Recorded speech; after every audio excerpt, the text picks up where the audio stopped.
You're listening to Civic Media. You can tune into any of our live shows on any radio station across the state with the Civic Media app. Find us in your phone's app store and listen anytime, anywhere. Good morning, everyone. Welcome to Matt and Air on Air. My name is Greg Box, sitting in for Jane today. She is out, but she'll be back tomorrow. Don't you worry about it. We are here on the Civic Media Radio Network, and we are here for you for the next 2 hours of the morning. Good morning, good Monday, good day to you all. Calvin is on the board and is in the room on the boards producing. How are you doing now today, Calvin? I'm doing well. You know, it's a rainy Monday, but we're kicking it off right. We are indeed kicking it off right, and we got a great show planned for you today. If at any point you want to get in touch with us, you go ahead and you get on your phone, open up your Civic Media app, because that's one great way to get a hold of us. If you don't have it, you can download that right now. It's absolutely free.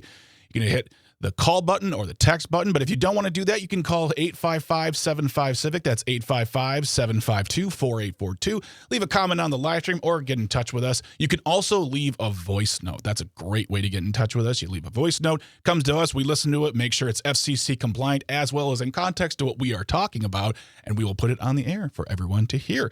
We got a great show for you today. At 9:35, Civic Media's news editor, Charlie Pittman, will be here to talk about all the things we may have missed. And one of the big things we did not talk about, because, of course, it was over the weekend, was the flooding, the historic and shocking flooding in Milwaukee and Milwaukee County this past weekend.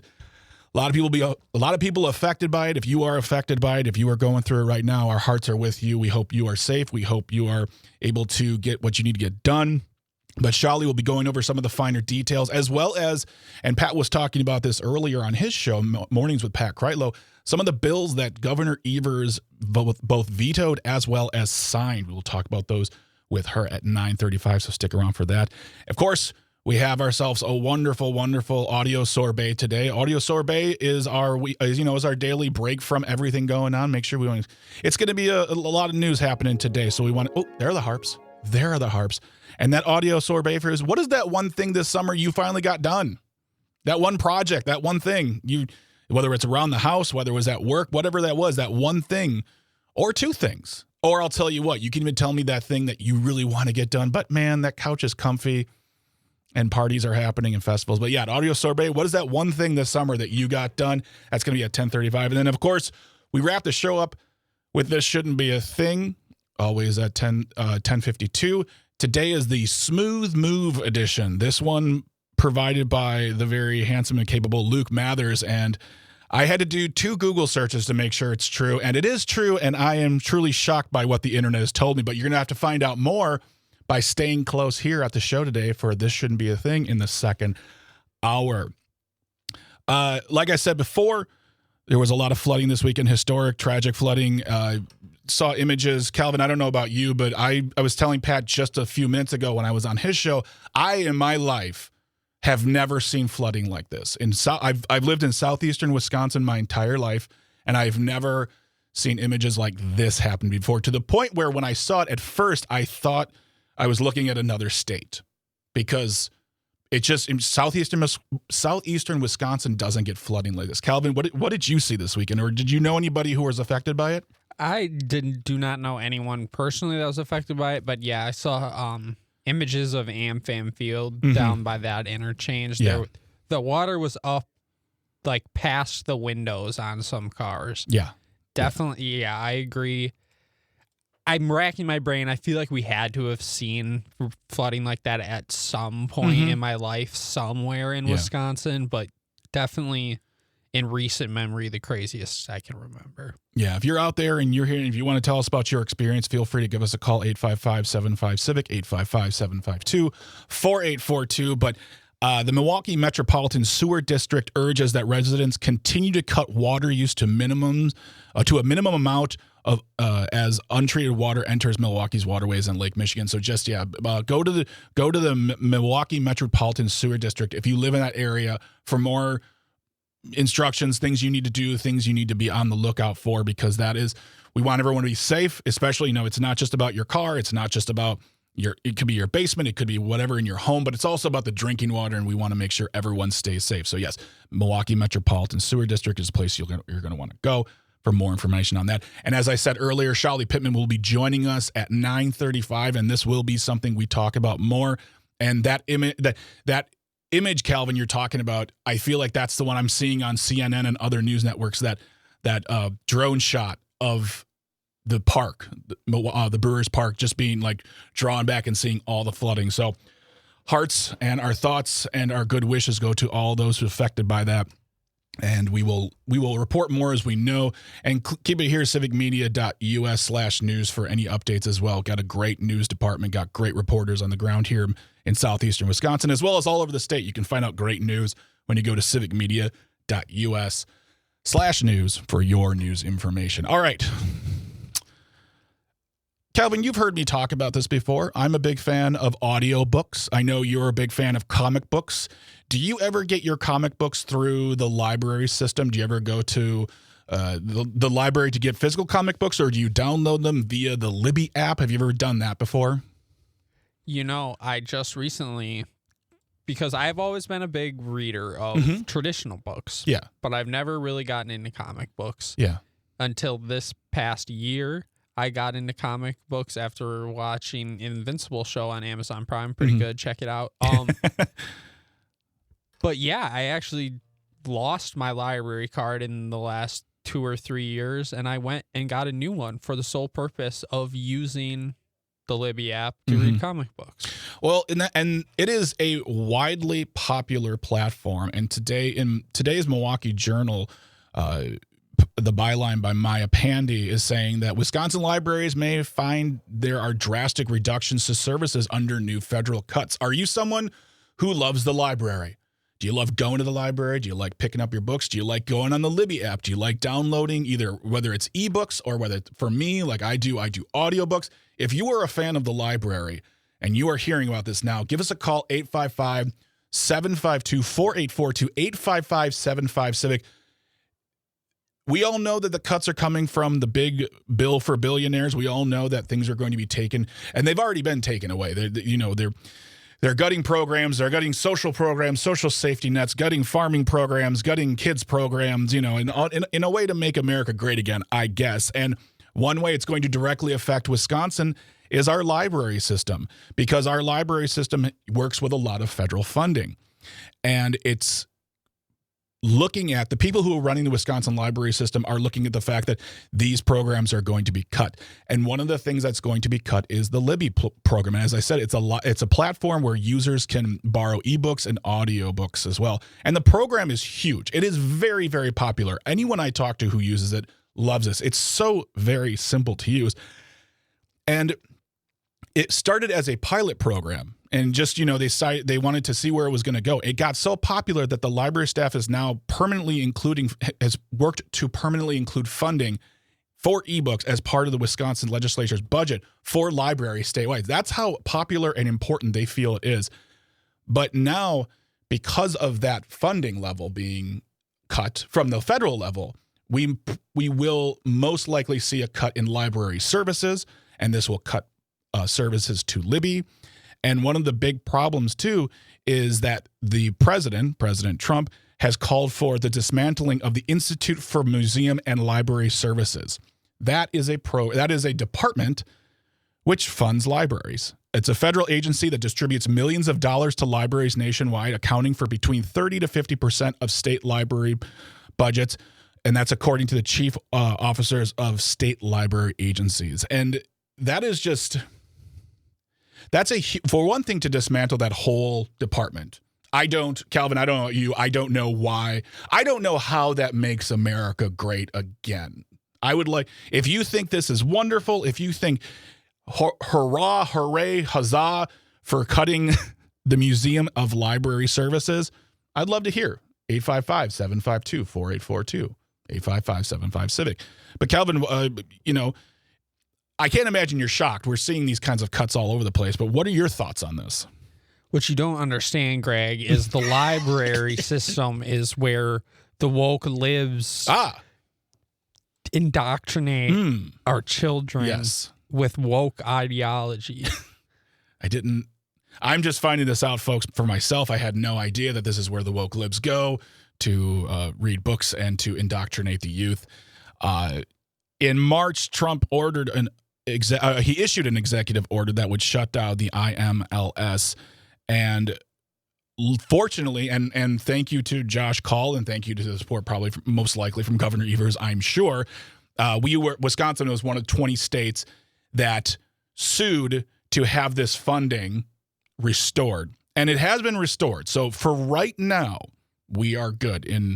A federal judge ordered that the administration reinstate the funding. This was passed in this past May. But we got to keep on these topics because in September, the Congress is going to discuss the shutting down of the IMLS in next month. And the Trump administration has made it very, very clear that he wants this dismantled. I don't think this is a good thing. I don't think defunding libraries is a positive thing. I don't believe it helps this country. I would really believe that most of you listening right now also agree with me. You do not believe that? Let me know. Call or text. We want to hear from you. And if you want to do something about it, if you want to talk to your representatives and say, hey, this is not a good program. This is not a good discussion to be having. I take my kids to the library. I go to the library. We rely on Libby. We rely on that place.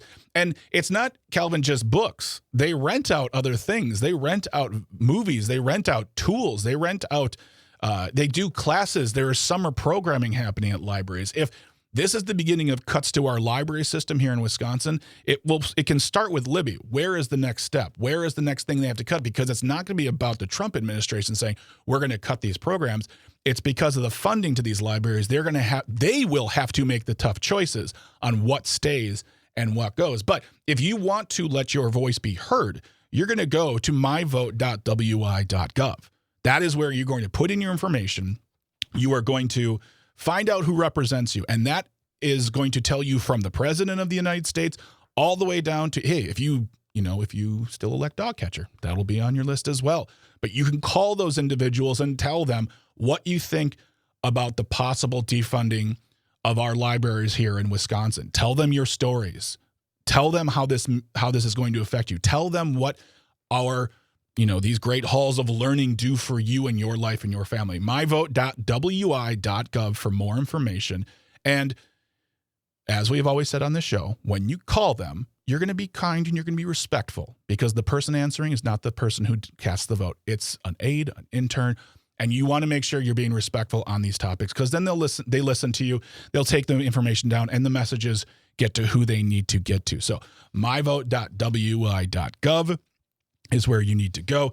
If you have stories about the library, if you want to talk to us about the library, we want to hear from you. Tony on the live stream says, I like our libraries. Kids love it. Exactly. It's a wonderful place to be. And we're going to take a short moment to grab some snacks, grab some water, because we got to stay hydrated. And after we come back, we're going to talk about Tony Evers standing up for those who want to get better, maybe get that solar energy in their life and keep their energy costs low because, once again, the government's coming to take that money. And Governor Evers says no. Don't go anywhere. We'll be right back. Stay close. You're listening to Matt and Aaron on the Civic Media Radio Network.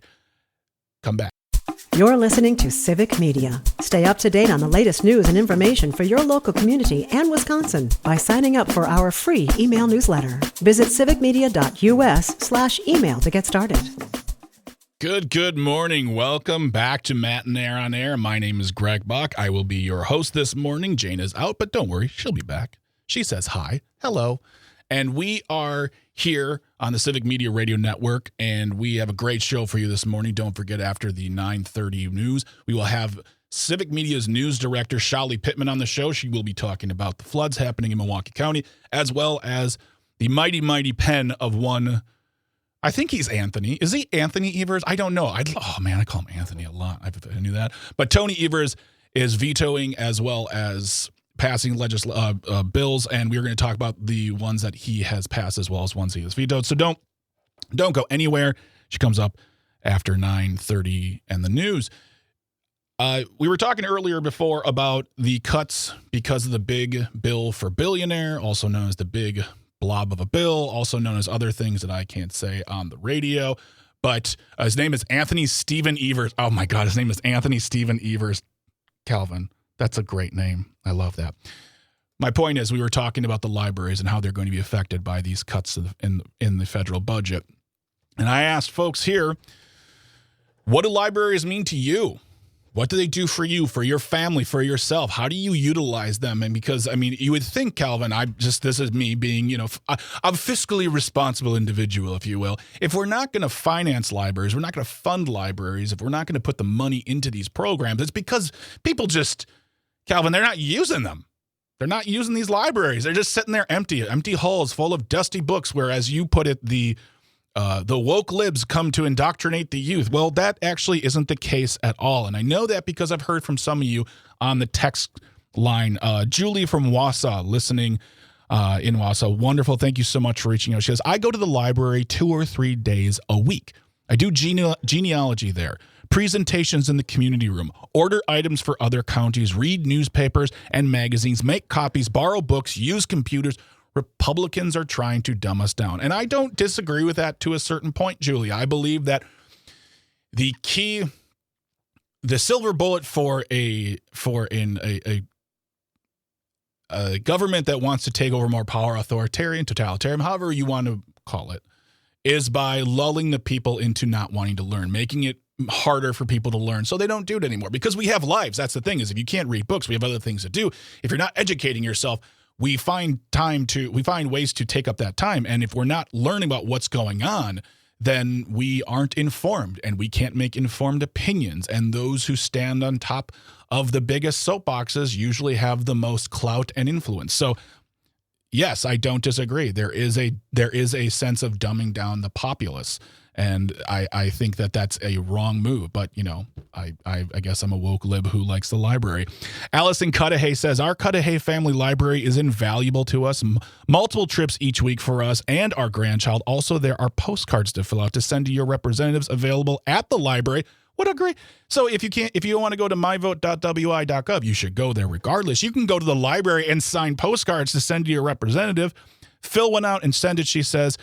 And Carmela in Milwaukee, thank you so much for calling or for texting as well, Alice and Julie. But Carmela in Milwaukee says, Greg, as per usual, our President Trump is not working on MAGA. He wants libraries shut down. Why? Because they are true historians, and he doesn't want us to record history. But more importantly, his dastardly deeds, lovely use of the words, will be engraved in history, and he can't have that. Because we might actually learn from history and learn not to repeat history mistakes. Maybe or maybe not. Carmel, thank you so much for...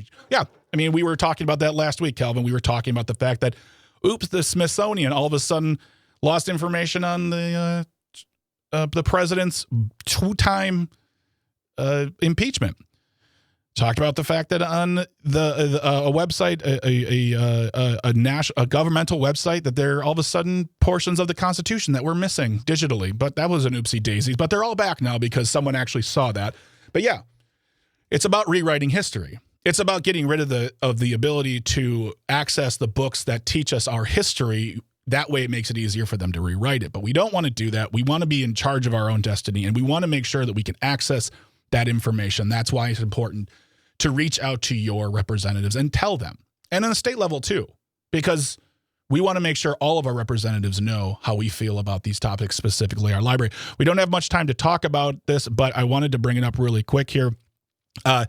Speaking of cuts from the federal government, another cut is in a possible cancellation of the $62.4 million in grant money to install solar energy systems for low and moderate income households.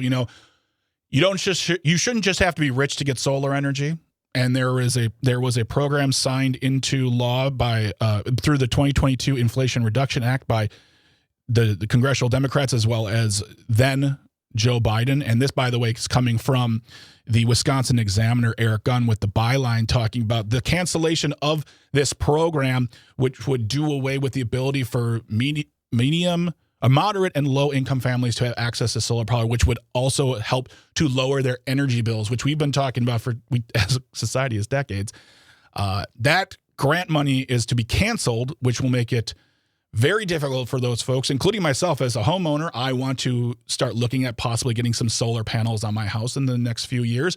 And I was looking to programs that helped fund it, grant programs, because there are a lot out there. If you go to Rewire America, you can find out actually where you qualify for grants for energy efficiency installation, whether it's, solar panels, wind, whatever. But yeah, Rewiring America is a place to go. But without this funding, it's going to make it more difficult. And Tony Evers has written a letter to the president to say, stop doing this. We need to harness solar power. We need to lower our energy costs. And when you cancel these grants, you make it more difficult. And we don't understand why you're doing that. But so I just want to say thank you to Tony Evers for standing up for Wisconsin and helping us to try to find that good lower energy costs. We're going to take a small break. We're going to get some water. We're going to get some snacks. We're going to come back, and we have Civic Media's news editor, Shali Pittman, to talk about all the things we may have missed in the news. Don't go anywhere. You are listening to Civic Media Radio Network, as well as me, Greg Bach, with Matt and Air on the air. Stick around. Good morning, everyone. Welcome back to Matt and Air on Air. My name is Greg Bach. I am your host today. Jane is out, but she'll be back, and she says hi. She misses you. And we are here with a wonderful, wonderful show. We got Calvin Butenhoff on the boards, as always, a.k.a. Dr. Slide, a.k.a. Sweet Calby. He's here pushing the buttons. And as always, it's Monday. It's 9:35, which means it's time for Civic Media's news director, Shali Pittman, to the Welcome, Shali. Welcome to the show. Welcome back. Thank you. Good morning. Good morning. Good morning. We're happy to have you here. And safe to say there's one big news story coming out of southeastern Wisconsin that we missed over the weekend, and we were talking about it a little bit earlier. Shocking images coming out of Milwaukee County talking about the floods. Yeah. So the National Weather Service has issued a flood warning that's still in effect this morning. I'm based here in Madison, so I'm not in Milwaukee, but like you, I've been watching the images come in over, the weekend. So there was an incredible amount of rain that fell in a short amount of time. Data from the Milwaukee Metro Sewerage District shows about 4 to 14 inches fell from Saturday to Sunday in places around Milwaukee County. So that's an incredible amount of rain. And yeah, folks are digging out from it. We Energies, according to their outage map, I just checked before I joined, and it says about 4,500 customers, 4,541 customers, mostly in Milwaukee and Waukesha, are still without power. So that's where we are. And you said that flood warning is still in effect as of right now? As of right now, until 10 a.m. Okay. So all right. I'm not sure how much is going to happen in the next 20 minutes, but they do that for a reason, and I'm not a meteorologist. So there we go. Well, and as I mentioned earlier as well, the Milwaukee Metropolitan Sewer District is urging residents to continue to cut their water use to minimize the amount of untreated water coming up through the waterways in Lake Michigan. Are there any other places people are being directed to go to find out more information? I know we have We Energies, Milwaukee Metropolitan Sewer District, but just want to make sure people stay up to speed on what's going on so they know what they can do in these moments as we're seeing. For me personally, as I said, never seen this before. Shocking images coming out from people taking video and pictures of the flooding. It's not, it's ankle high. This is floating cars away. Right. Well, you can report flooding or things like downed trees, stranded vehicles to the city by calling this number, 414-286-CITY, CITY, so 414-286-CITY. You can also, I haven't seen this mentioned much online, you can also, let me find it, drop off as you're cleaning out, drop off things. This is according to the Milwaukee Department of Public Works. The city has drop-off centers, and those are free of charge through next Sunday. So they're open today, even though they're usually closed on Mondays. The hours are 7 a.m. to 3 p.m., and those drop-off sites are at 3879 West Lincoln Ave and 6660 North Industrial Road. Okay. So again, 3879 West Lincoln Ave and 6660 North Industrial Road. Those are the drop-off centers that are free of charge. The city says, the Department of Public Works says, for you to drop off stuff that might have gotten ruined. Okay. All right. Well, thank you for that information. We appreciate it, and we'll get that information into the show notes as well. And as I mentioned before, we wish no one but the safest and happiest. And if you're going through it, we hope you're going through it safely. And if you need any help, please reach out to anyone who can help. We really don't want anyone to be hurt by this. But also, in the running of a 2-hour show, a 5-day-a-week 2-hour show, things are done and things are said and things are asked, and I'm like, yeah, totally, let's do this, and I totally forget. You asked me earlier if you could say a little something about the libraries, because earlier we were talking about possible funding cuts to the Wisconsin library system due to the big bill for billionaires, and Charlie, you wanted to take a moment to talk about the libraries. Yeah, from flooding to reading. What a transition. Thank you. Well, no, WBA, are you watching right now? That's how I do it here. Well, you're talking to someone who has worked in libraries, and my mom was a librarian, so I have a profound sense of admiration and awe for libraries. I essentially grew up in a library for a good chapter of my youth. So I heard you mention Libby. I love Libby, and the app. If you haven't used it before, I strongly recommend you try it out. It's great for ebooks and e-audiobooks. I do want to clarify that the cuts that are being proposed would not cut Libby because those are now secured at the state level. Okay. But the concept of Libby, how Libby came to be as sort of an experimental program first, that's what will be slashed under these cuts. So I don't know about you, but during nowadays, I'm finding myself learning a lot about different kind of agencies that I had never heard of before. So as a radio insider, I knew about the Corporation for Public Broadcasting, but maybe this is folks' first time learning about it because it got slashed. But the IMLS, the Institute for Museum and Library Science, is another one of those agencies that doesn't get a lot of attention until it's on the chopping block. So the IMLS program funds sort of new, sometimes experimental programs for libraries to use. So Libby grew out of that. They got funding to try it out, and now it's an established tool that you use. The IMLS also funds the statewide interlibrary loan program. So this is how rural libraries are most likely to be affected, is because this is what makes your interlibrary loan possible. Have you guys ever done an interlibrary loan? I have, yes. Yeah. Yes. And we heard about people last week were talking about it as well. Right. This is what allows you to get, but if you're in a small library, and I grew up in a sort of rural library, this is what allows you to get books from bigger institutions. And sometimes that might take a little bit. And I think I've only ever had like 2 requests not be able to be filled because I was asking for some really detailed out there stuff. Yeah. But eventually it comes. And so this is how rural libraries are affected. But the IMLS also gives out specific grant funding to different institutions. And keep in mind, it's for library science and for museums. So last year, the IMLS distributed a good chunk of money to a good number of kind of programs in Wisconsin. So the Ho-Chunk got $142,000. The Oneida Nation got $86,000.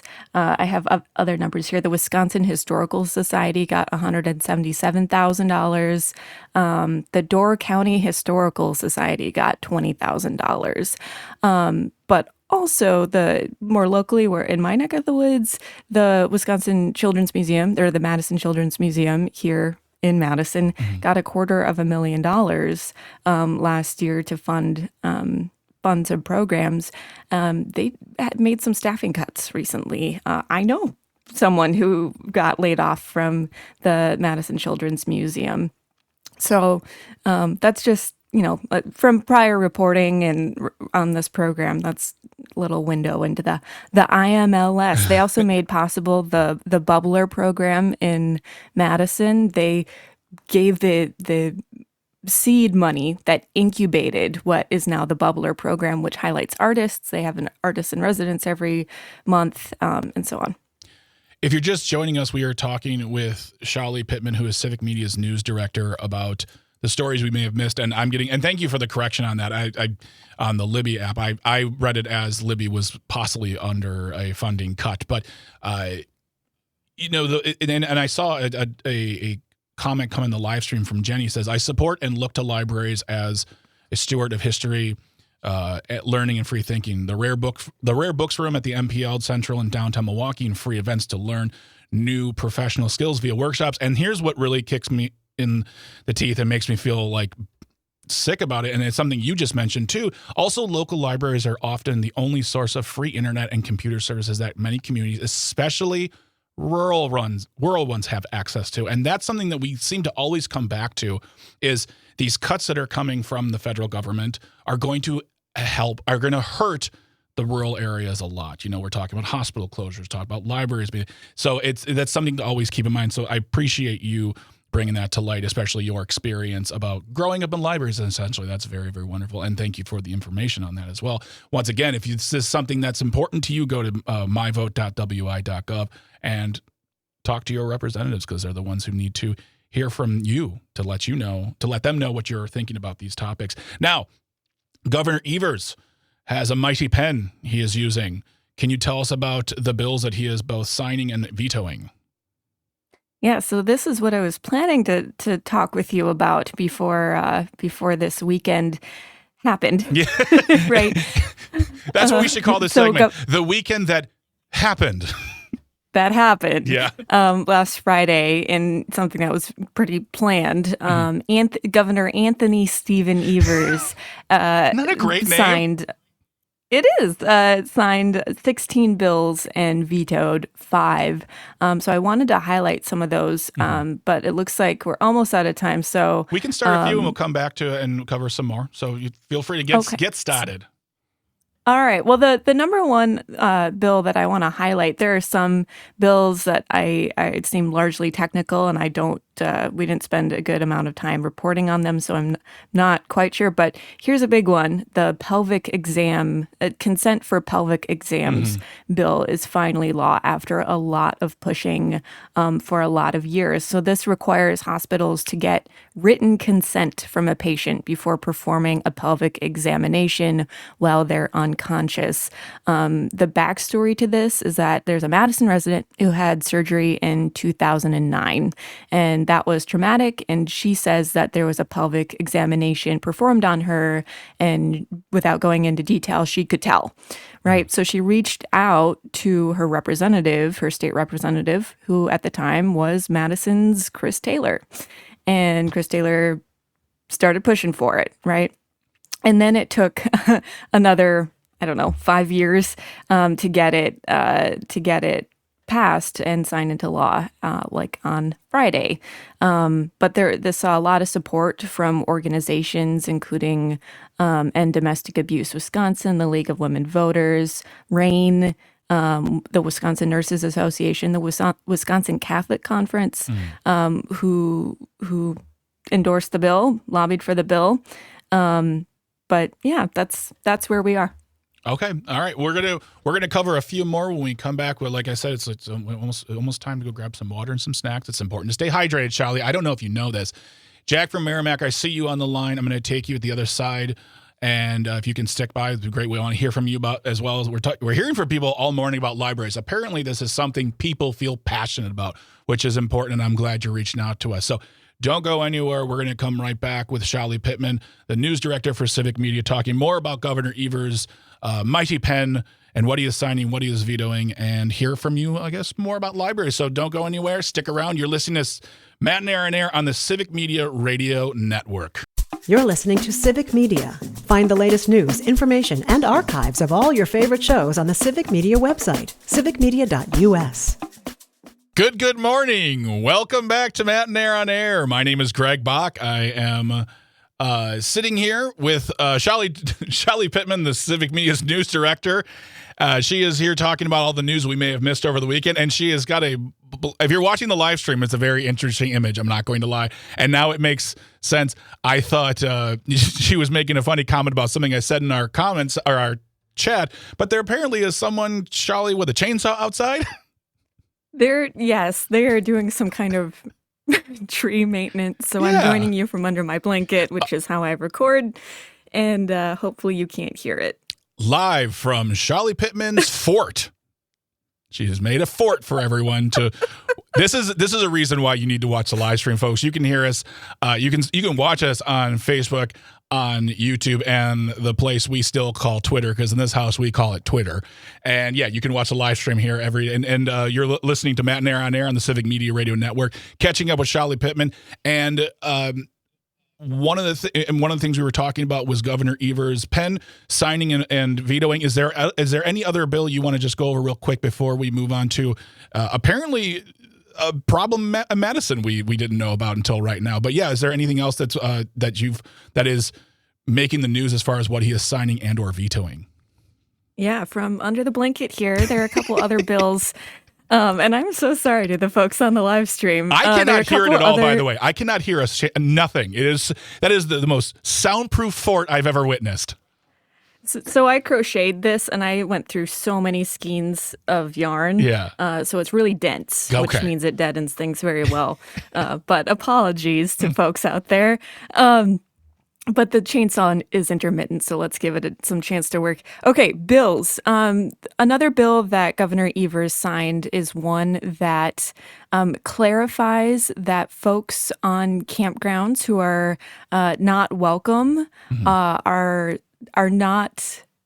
not tenants of the campground. Basically, it clarifies that guests on campgrounds are not tenants and are not subject to state landlord-tenant laws.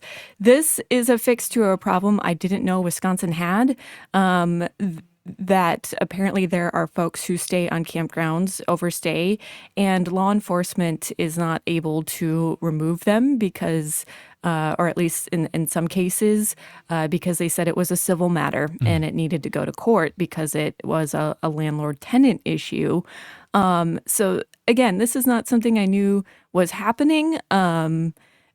I read testimony from some of these industry groups, the Wisconsin Association of Campground Owners, the Wisconsin Recreational Vehicle Dealers Alliance, and so on, who supported the bill. And they said this was a very good bill, and it clarifies to law enforcement that they are unable to remove unwelcome guests. I'd like to hear from someone who has stayed on a campground and gone through this. I'm not exactly sure what's going on, but yeah, that's the campground bill. We had talked about this, I think, last year on the show, and I was very shocked that someone would invoke the squatter's right, essentially, of saying like, "Oh, I'm here, I get to be here now." But now it is in law, so now those who run campgrounds are protected from that. And finally, Sholly, before you get going, apparently there are problems with manhole covers in Madison. Oh, yeah. Okay.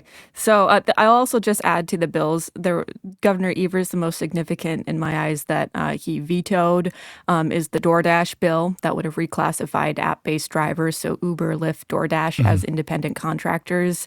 Under the bill, they could have gotten retirement accounts, health insurance, and occupational accident insurance, but they would have been excluded from unemployment insurance, workers' compensation, and minimum wage laws. So he vetoed it. He didn't say he objected to portable benefits. He did say he objected to redefining those workers as independent contractors. Gotcha. So, and we saw a huge marketing push from DoorDash and other app-based delivery services in seeking to get that passed. Okay, in Madison, our manhole covers blew off yesterday, at least one, but it might be multiple. Yesterday afternoon, while flooding in Milwaukee was happening, in Madison, we had our own kind of mini crisis where there was a blown manhole cover, and I saw the video of black smoke coming from underground. It appeared to be an electrical fire underground. And downtown Madison, including right near the WMDX studios, was shut down for a couple hours. It was just kind of wild. I could smell the electrical, something electrical going on. And a significant thoroughfare, West Wash, was shut down for a while. All right. Well, we always love having you around, Sholly, to talk to us about what's going on. We appreciate you being our center of information in the greatest of knitted forts. I just love this. I really love this image. It's crochet. Oh, Thank you very much. Well, okay. I have been corrected. I'm a man who can take new information in. A crocheted fort by Civic Media's news director, Sholly Pittman. Thank you so much for joining us today. Jack from Merrimack, I do see you on the line. I'm gonna beg your patience for one more break, and I will take you on the other side when we come back in the second hour. But we're going to take a slight pause. We're going to get snacks. We're going to hear from the news. And when we come back, we're going to talk about Donald Trump went golfing and decided to turn D.C. into his own little private resort, apparently, getting rid of people he doesn't like. But we're going to talk more about that, as well as a guy who we barely knew is no longer in charge of the IRS. So don't go anywhere. You're listening to Civic Media. You're listening to Matt and Aaron Air. My name is Greg Bach, sitting in for Jane, and we'll be back. Don't go anywhere. Stay close. The national news cycle never stops, but it can be hard to find news about your local community. Civic Media is dedicated to providing quality local and state news coverage across Wisconsin. With the Civic Media app, you can get notifications about local stories that matter to you and your community. Find the free Civic Media app in your phone's app store and choose notifications from the menu to tell us what kind of news you want to hear about.